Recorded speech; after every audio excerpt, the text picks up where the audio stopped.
दोस्तों, अभी हाल ही में हमारे देश के राज्य बिहार में भारत का सबसे बड़ा रबर डैम बनकर तैयार हुआ।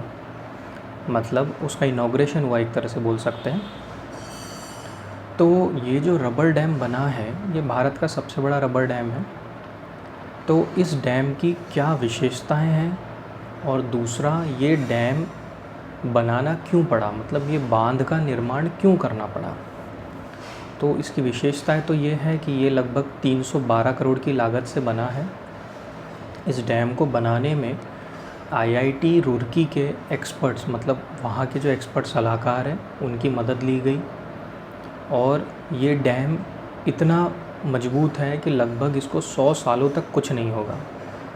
तो एक तरह से अच्छा डैम है। और दूसरा, जैसे बाकी जो आपने आम तौर पर डैम देखे होंगे, उसमें कंक्रीट का इस्तेमाल होता है।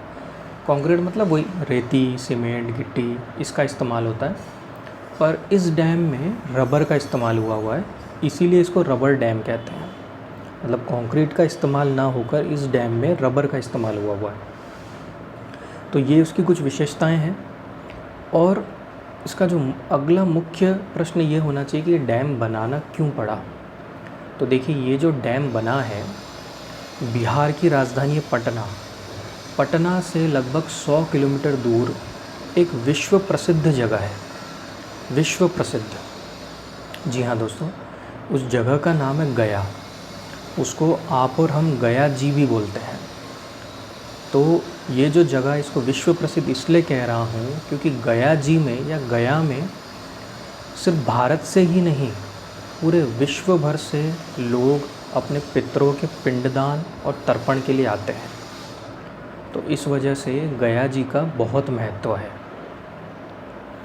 मतलब ऐसा माना जाता है कि गया जी में अगर आप पिंडदान करते हैं तो आपके पितरों को मोक्ष की प्राप्ति होती है। तो इस वजह से गया जी का बहुत महत्व है। और ये जो गया जी है, यहाँ पे जिस नदी के किनारे पिंडदान होता है वो है फल्गु नदी। और ये जो डैम है वो फल्गु नदी पे ही बनाया गया है। तो ये जो एक्चुअली जो ये लोग पिंडदान करने आते हैं गया जी में, तो अब पिंडदान वो फल्गु नदी पे करते हैं, तो उसके लिए इनको पानी की ज़रूरत होती है। तो होता क्या है, ये जो फल्गु नदी है ये एक्चुअली श्रापित है। इसको माँ सीता का श्राप दिया हुआ है कि भाई तुम, मतलब ज़मीन के ऊपर से नहीं बहोगी, तुम ज़मीन के नीचे से बहोगी। मतलब इसका जो पानी है वो ज़मीन के ऊपर नहीं बहता है, ज़मीन के अंदर से बहता है।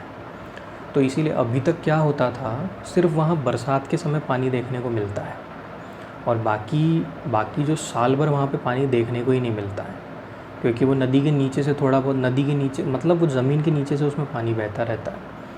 अभी तो फ़िलहाल गया जी में पितृ मेला भी चालू है, मतलब पितृपक्ष का मेला लगता है वहाँ पे गया जी में। तो इस वजह से क्या होता था कि लोगों को क्या करना पड़ता था, वहाँ पे जो पिंडदान के लिए आते थे तो उनको ज़मीन पे गड्ढा खोदना पड़ता था। थोड़ा गड्ढा खोदने के बाद वो नीचे से अपने आप उनको पानी मिल जाता था, क्योंकि जैसा मैंने कहा कि वो माँ सीता द्वारा श्रापित है कि उसका पानी नीचे से बहेगा। तो इस वजह से कि भाई फल्गु नदी में साल भर पानी रहे। देखिए, गया जी में आप कभी भी पिंडदान कर सकते हैं। ऐसा माना जाता है कि गया जी में किसी भी समय में कोई वर्जित, मतलब कोई भी ऐसा समय नहीं है कि वहाँ पिंडदान वर्जित हो। इस वजह से, तो इस वजह से कि फल्गु नदी में पानी होना बहुत ज़्यादा ज़रूरी है, ताकि देश विदेश से या लोग कभी भी वहाँ पे आए तो उनको पिंडदान करने में तकलीफ़ ना जाए। तो इस वजह से ये जो रबर डैम है ये फल्गु नदी के ऊपर बनाया गया। अब क्या हो रहा है, अब फल्गु नदी में साल भर पानी रहेगा।